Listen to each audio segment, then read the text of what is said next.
Welcome. Well, you are at home with Jim and Joy, and you are an important part of our EWTN family. And we are delighted that you have welcomed us into your home. We certainly would love to hear from you, so please send us an email with a question or a comment to jimandjoy@ewtn.com. And this is the month of January. This is Pro-Life Month. All you have to do is go to EWTN/pro-life. EWTN is airing special shows for Pro-Life Month. They're also going to be bringing you the only coverage that you will probably see about the March for Life and the Walk for Life West Coast. So we'll have two major marches, one on Friday, January 21st, and then on Saturday, January 22nd, Walk for Life West Coast will be happening. And so, and if you're somewhere in between and you want to go to a march in your state and you don't have the means to travel, all you need to do is go to March for Life. There'll be things that are happening in your state, locally, maybe at your capital, or maybe at a local Planned Parenthood. So we want you to get involved and be involved, and certainly be praying that abortion would come to an end, that as the Supreme Court is hearing the deliberations going over Roe versus Wade, the Dobbs versus Mississippi case, that whole beautiful believing, hoping that they will overturn Roe versus Wade. That's what we're hoping and praying for. Why not? Perfect day to have with us Janet Marana, Executive Director of Priests for Life. She's going to be sharing with us about a number of projects and campaigns that Priests for Life has. In particular, My Heart Beats Just Like Yours. These incredible images of the preborn child and their personhood that's so clearly there, and all the ways they have about spreading that word, whether it's shirts or buttons you can wear or a beautiful brochure. And Priests for Life and Janet Marana are very well known here at EWTN. Janet does Defending Life television series. She does the Catholic View for Women, Silent No More Awareness campaign. She's the foundress of that. Recall Abortion, her book. The other book, Shockwaves. And so it's great to have our sister in Christ and a very familiar person to you all at this juncture of this week with the upcoming marches that you're speaking about. So we want to equip you to do the work of the ministry. We'll be right back. Plenty more to come. Don't go away.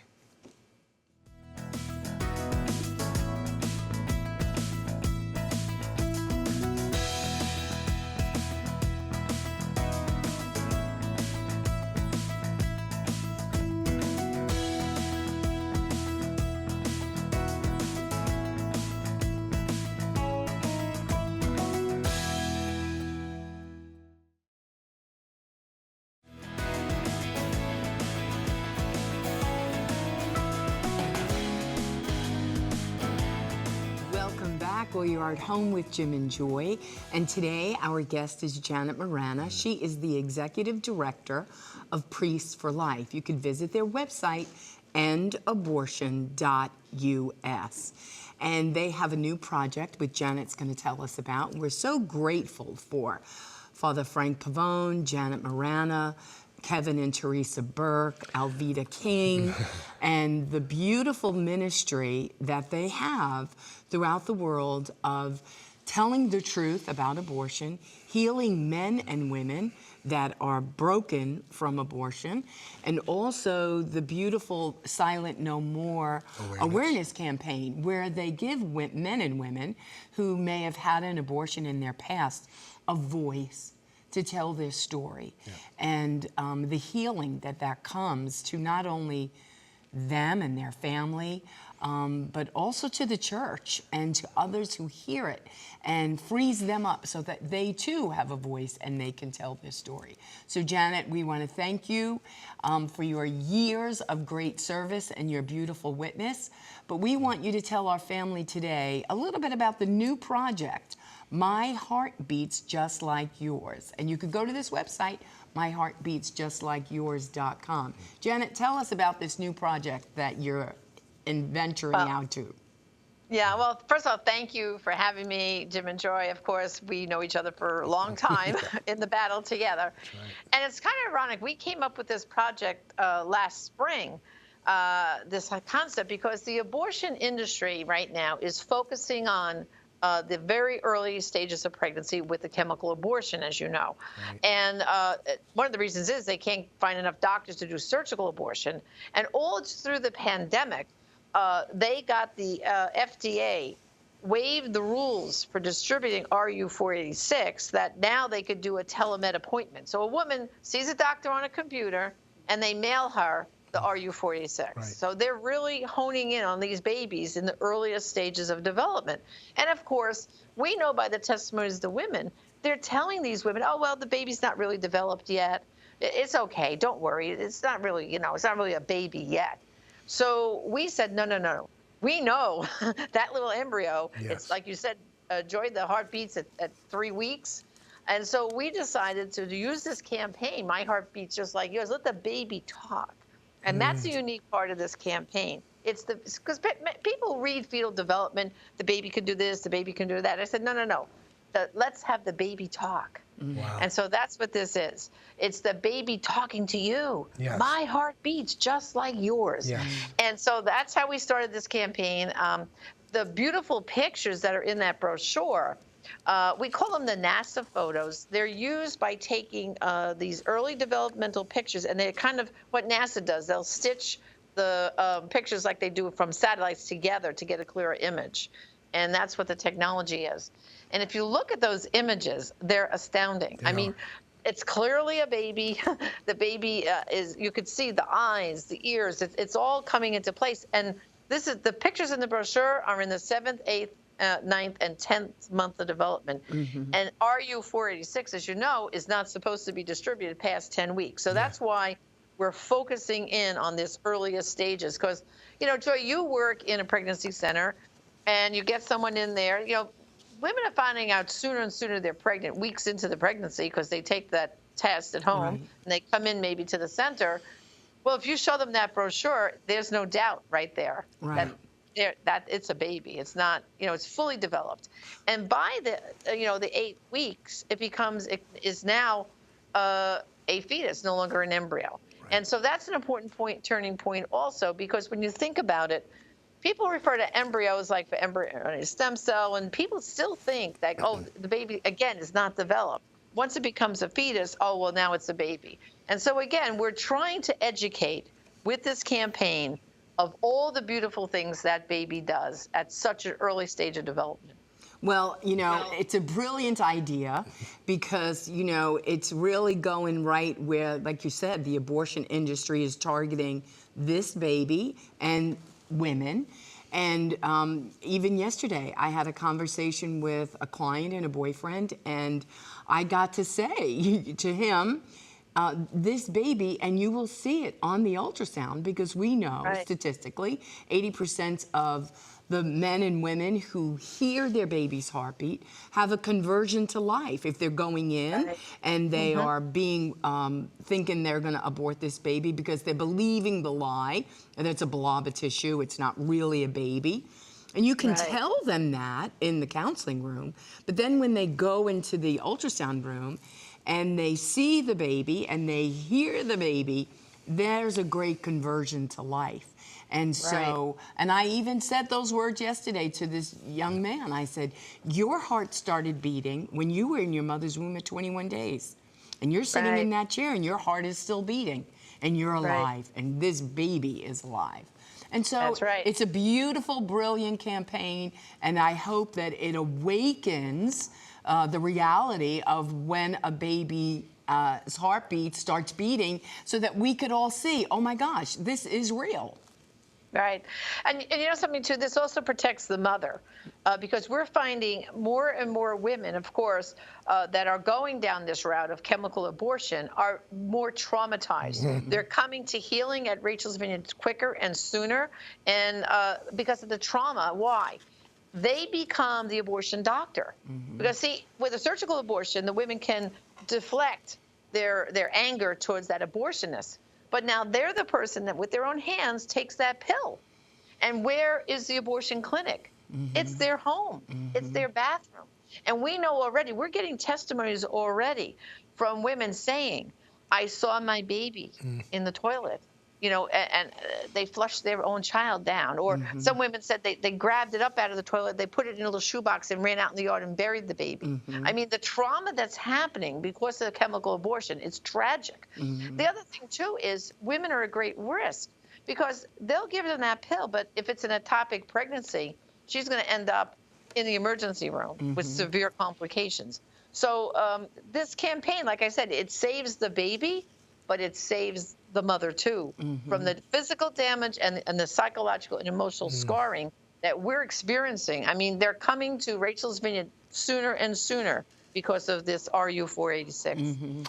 Well, And the one final thing I wanted to tell you is the Biden administration, the FDA put that in place where they could telemed out the pills, but that was only supposed to be temporary. Well, just recently, the Biden administration instructed them to make it permanent. So Right. now, RU 486 is being mailed out like candy would be, and it's tragic. Tragic. Yes. yeah. Well, you're making so many profound and clear factual points. I don't think we can reiterate them enough. And so, you started out speaking about kind of the strategy of the pro-abortion movement and Planned Parenthood.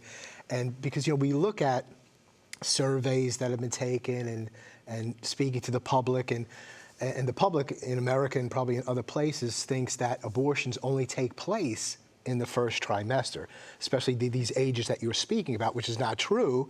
Roe versus Wade and Doe versus Bolton brings it through all 9 months. But there's a growing revulsion about that within America.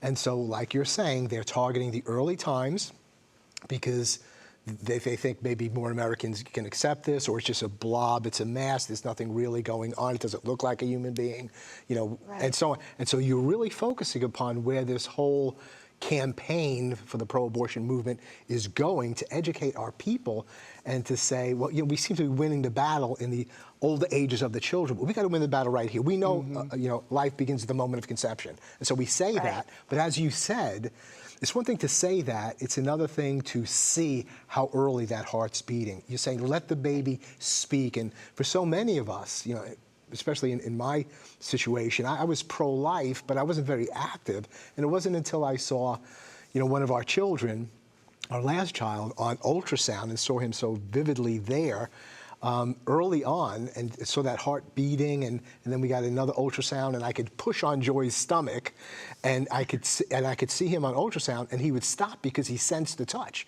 and then I'd let up, and he'd begin to move again, and then I started to yell, at Joy's womb. I said, hey, like this, and the baby would stop when it heard my voice. And so when I had that, I had what you were speaking about, an encounter, not with an issue, but an encounter with a human being and a person who is not me and who's not Joy, separate from us. And I thought to myself at that moment, I could take you to one of 5 abortion mills in Birmingham, Alabama, because we had 7 over the years, we're down to 1, and I can have you killed today. Now, that was not my plan, but I said, I can have you killed today. And Janet, at that moment I said, I don't want to know about this. And I was a minister at that time in the Episcopal Church, and I was pro-life, but I said, I don't want to know about this. About what? I mean, you're already pro-life. No, I don't know about this, that this baby that I'm looking at can be dismembered. He's going to be killed, and I can pay for this. And I don't want to know this. I ran away from it, for some time. But I think that's what you're talking about. Seeing is believing, and until, that's right. Like Father Frank, always says, until America sees abortion, it will continue to accept abortion. And we're not even talking about abortion here. America hasn't even seen fetal development the way it needs to see fetal development. These incredible pictures that you're speaking about. Now, Janet, speak to us a little bit about, we've seen these incredible images. But then we seeing this little piece of a video. How does that relate to this campaign, to these pictures and the video? Sure. Well, the video comes from a DVD that we're distributing here at Priests for Life. We've been actually distributing it for over a decade. Yeah. It was originally distributed by National Geographic. It's the endoscopy video. Yes, yes. And this video takes it, again, from the earliest weeks on up. And it's beautiful, where it shows the baby's heart pulsing and pulsing and beating like that. I mean, anybody to see that, it's got to be a little bit of a game changer. That, oh my goodness, I didn't realize. And the good thing about this program too, Jim, I think schools could be using this. Like the brochure, I think you have it there on the table. You hold it up. Yes. That brochure you can have this in a classroom, confirmation classes, biology class. This should be distributed in the schools. I truly believe that's my heart. So that more people will look at this early development, because let's face it, and you know this, Joy, from the pregnancy center, kids are getting pregnant younger and younger, and then they're coming for abortions. So we've got to educate our young people that this is not a clump of cells. It's not a blob of tissues. It's a baby with a beating heart. The baby's trying to say, please look at me. I'm here. Save my life, Yes. So Yes. I'm very hopeful about the campaign. And of course, then tied right into this campaign came, of course, the heartbeat bill in Texas, which I Yes. was like, oh my goodness, come Holy Spirit, Right. We started doing this here, and then the heartbeat bill comes into law, Yeah. in Texas. And of course, we have the Dobbs case, as we know, that we're praying about with the Supreme Court, which of course talks about viability.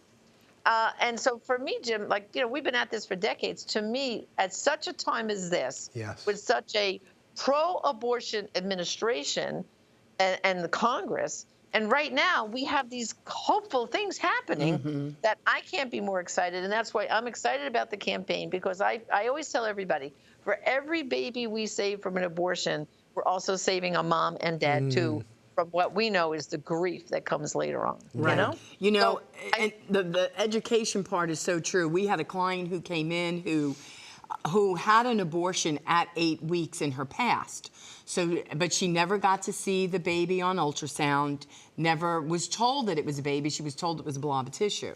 So now Right. she gets pregnant again within 1 to 2 years of her abortion, which is very common. And Right. she has the ultrasound, and now she has a real live picture of this pregnancy at 8 weeks. And when the sonographer gave her printed picture, the nurse sonographer gave her a printed picture, she went into the counseling room and just stared at the baby, and she kept saying to me, oh my God, what have I done? Oh my Right. God, what have I done? Because she was clueless. She was told lies from the Exactly. pro-abortion community, because that's what they do. They lie. And so here she had to come to terms with her first abortion, right? The Right. reality of that. Now she's post-abortive, and this precious life that God has blessed her with again. So tell us about, Silent No More and the impact that is having on the pro-life community. Well, of course, the Silent No More campaign continues to grow. Not only do we have the women, of course, expressing their regret, the men, I regret lost fatherhood. We have the grandparents now saying, I mourn my aborted grandchildren. Siblings coming forward with their testimony. I mourn my aborted sibling. We've had people even come forward with testimonies saying, I regret being an accomplice. So this is where a friend took a friend for an abortion, and they're coming to regret. So the work of Rachel's Vineyard and Silent No More keeps expanding. And kind of like what Shockwaves, my book Shockwaves does, to show this wider circle of victims. That abortion has impacted everybody. It impacts everybody in the entire family, in the whole community even, because there are people missing, as we say, from the family tree. So we're very excited, of course, at Silent No More. Every week we get more testimonies coming to our website. And people can just go to, if they want to read the testimonies, just go to abortiontestimony.com. And you can read all the different testimonies up there. There's actually a sort there where you can just click off. If you want to read RU486 chemical abortion testimonies, you click that. You could read the traumatic stories of these women who bought that lie, take this pill, no big deal, and you see what happened to them in those chemical abortions. And also, too, they can go to another page, abortionforgiveness.com. Again, put in your zip code, and you'll see where's the nearest Rachel's Vineyard or other healing resources. So we've really, what should I say, fine-tuned everything that we can get people the information very quickly to help them. Yeah, and you've got the website. It's My Heart Beats Just Like Yours. Is it .org as well? That's it? .com. .com. My Heart Beats like Just yours. Like Yours.com. Yep. And if they go there, you'll see the beautiful pictures. Yes. And then there's an opportunity. You can order brochures. Right. We have buttons, T-shirts, bumper stickers. Yeah. We even got in brand new water bottles. So imagine you could be at the gym with your water bottle and you could be educating people. I mean, that's the concept here, is to kind of awaken the people, Yeah. because they're going to be hearing in the news, of course, the heartbeat bill. Obviously, the pro-aborts are fighting that Texas bill, and then we have the Dobbs case. So we have a perfect opportunity, because for once, abortion is in the news, right? Right. The Right. secular media, they're reporting it because they have to. Their hands are Yeah. tied. They're Yeah. reporting it. So we've got a window here, Jim, that's opened up where, Right. come on, let's push out Yeah. there and let's educate everybody about this unborn child Yeah. while this conversation is going on. Yeah. You know? Yeah, you're educating, but you're also equipping God's people. You're giving an opportunity. We don't know if it's going to happen or not. So it's people could just watch this show and say, well, Janet shares that so well, and that's wonderful. That was such an edifying show. Thank you, Janet, for what you do. No, this isn't about Janet, what she does. This is about me trying to equip you so that you'll go to the website and you'll see the different links and you'll get these materials. And you were mentioning the brochure. The brochure is absolutely excellent. Has those powerful images that you were talking about at 7, 8, 9, 10 weeks. And it has what's happening at each stage of that development right there. And then you've got statistics underneath it. But you're trying at Priests for Life, one of the largest pro-life ministries in the world to end abortion, and to equip God's people for the work of the ministry at this very hour and at this very time. Janet Marana, we look forward to continuing this conversation tomorrow, going over other projects and campaigns. And finally, Jim, one final thing I'd like to tell everybody. Yeah. Remember, brothers and sisters, there are some abortions only you can stop, and some lives only you can save. That's what I I was heard told. some other lady on a show on EWT. She says the same thing. I think you stole it from her. Anyway, Janet, thank you so much. God bless you. Plenty more to come. We'll be right back. Please don't go away. God bless.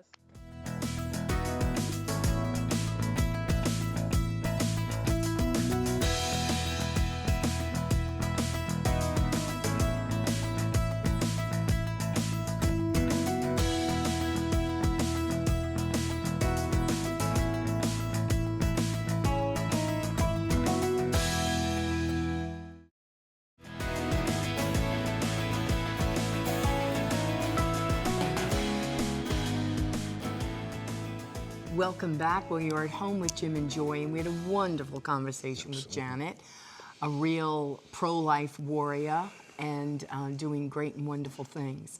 So it is Pro-Life Month, and Janet came to us on a very busy week, right? We have the March for Life that's happening in Washington on Friday, and then the Walk for Life West Coast that's happening on Saturday.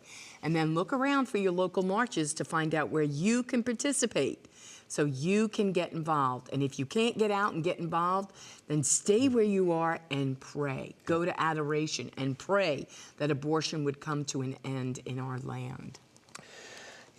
Janet was sharing about letting the baby speak. And, so many times, I've done debates and other things. And I'll say in the midst of those debates, when I'm speaking with somebody who's pro-abortion and so on, and we're going back and forth, and there's a moderator there and this and that. Every once in a while, I just stop and I say, there's somebody missing from this conversation. Right. I say, I'm talking to you, you're talking to me, we're speaking about things. I just wish we had a preborn child to speak to you, or that we were showing pictures of fetal development, or showing pictures of aborted children, because they need to speak. Right. Instead of just us people out here debating this as if this is an issue, because it's not about an issue, it's about a human being who has the fundamental right to human existence in life and is going to experience one of the most horrific deaths that a person could experience. And so this campaign is just so critical, and I really do encourage you to go to priestforlife.org, the other sites that we've given to you, and just go to myheartbeatsjustlikeyours.com. Get these materials, because it's not enough that you're aware of it. We have to be equipped to do the work of the ministry. And Priests for Life is absolutely incredible in their family of ministries of wanting to equip us to do the work of the ministry, so that we're always ready to give an answer for the hope that is within us, so that we can be articulate, so that we can help people that may have the right to their own opinions, but they don't have the right to their own facts. Right. Priests for Life always says that, Father Frank, others, those of us in the pro-life movement. Just the facts, ma'am, just the facts. So let's go by that and then let God do the work. I mean, you can't bring the conviction, you can't change, but think about how far you've come in the pro-life movement and where you were. Yes. All together, we will build a new culture of life. We thank God for EWTN getting the word out to millions of people. We're praying for all the marches that are going to take place, ones that are not as well known as DC and other places. All together, we will build a new culture of life. And life, marriage, and the family will prevail. And Jesus Christ is now and always will be Lord. Keep it on EWTN. God bless you. God bless all of your loved ones. Bye now.